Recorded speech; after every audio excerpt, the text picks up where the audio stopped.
Hi guys, it's Sara Lewis with Mixed Fitness here. Today I'm going to be talking about feet. Not such a popular subject, but a very important one nonetheless. We're going to be talking about your arches, bunions, again not a fun topic, and shoes appropriate for feet.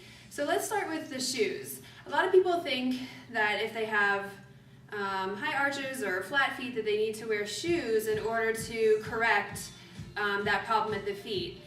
And what shoes do is just kind of mask the problem. They may put your foot into the right position that it should be in naturally, but it doesn't fix the problem. It's just a temporary solution.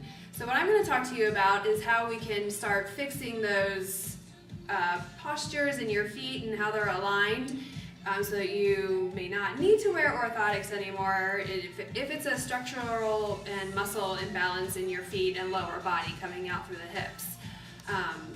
So if you've had flat feet all your life, or if you have had high arches all of your life, then these strategies probably won't work for you. But if it's something that's developed over time, then these strategies may help you. So what we're going to look at is actually, if you're just looking at the feet when you're looking, when you're talking about your arches, if you're just looking at the feet, you're not looking at the whole picture. So if you take a look down at my feet, I have a fairly neutral arch. Flat-footed would be more caved in like that, and a really high arch would look more like that. So if you're just in a standing resting posture, if you have flat feet, if you watch what happens at my feet, your feet cave in that way. So you can also see that when I turn my feet in like that, my knees also start to cave in. All right, so if I turn my feet in, my knees cave in, and also my hips rotate in and my whole lower body starts to become unaligned. So if you're a runner and you have that, you're an overpronator, you know you're an overpronator, that's a common term for runners. That just means that your feet are collapsing in. If you have developed bunions over time, that also is a pretty good sign that you may be an overpronator as well. So you may have that collapsing in. So you can see by just moving at my feet that everything in my lower half changes. Parts in the upper half change as well. But that's why these sneakers are maybe not the best strategies for fixing problems, because yeah, they'll change your foot position, but they won't change your hips and knees positioned. So the problem goes all the way up your body, and it's not just at your feet. So what you can do is start to roll out a tennis ball.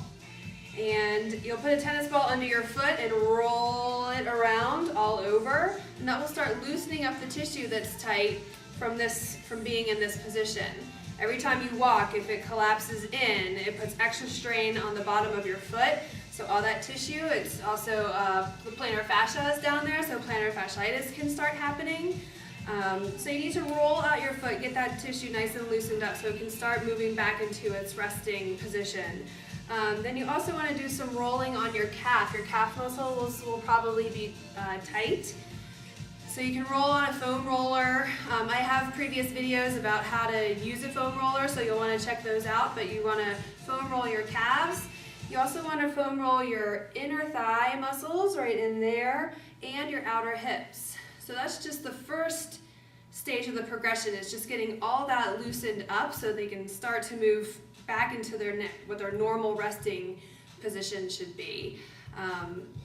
So if you have flat feet, if you have bunions, you want to start working those areas out, not relying on shoes so much, but working the muscles to get back into their resting position.